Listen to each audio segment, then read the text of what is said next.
Hi, this is Tracy from Start Point Counseling coming to you with another tip. This one is about relationships. Are you tired of waking up in a relationship that feels more like flatmates? Somehow the spark's gone. You don't feel that connection you had when you first started. And in these type of relationships, you hear statements like, I love you, but I don't think I'm in love with you anymore, because I don't have a connection. How do we change that? Here it comes. In a house, we have a lot of routine, things that do over and over again, usually on the same day, usually in the same order.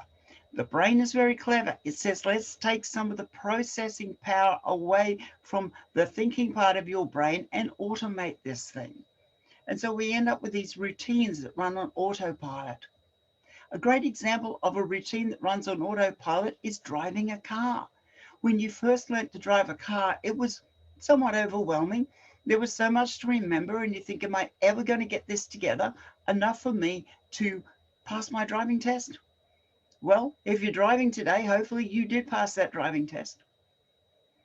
And when we drive a car today, we just get into the car, we open the door in, shut the door, seat belt, start the car, off we go. We're halfway down the road before we're even consciously thinking about what we're doing. We're running on autopilot. There is very little conscious interaction with the whole procedure.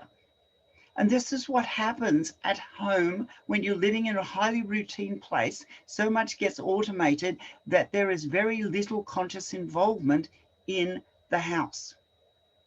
Unfortunately, that's where the relationship is in the house. And if you spend a lot of time at home, you will find that the connection starts to drift between you. How do we fix this? Get out of the house and do activities together. Go to places that you haven't been before, because if you go to the same place over and over again, routines will start to form.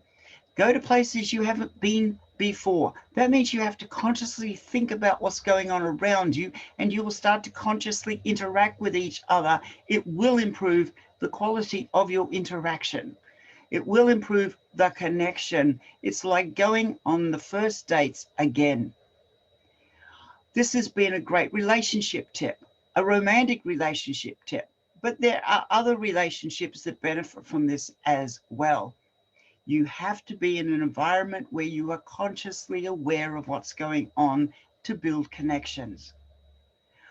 Okay, if you'd like to check out how we can help you even further than this tip, have a look on this page. You can book us for our 15-minute obligation-free, no charge phone call, speak to one of our counselors, find out how we can help accelerate your individual life and your relationships. Thanks for your time.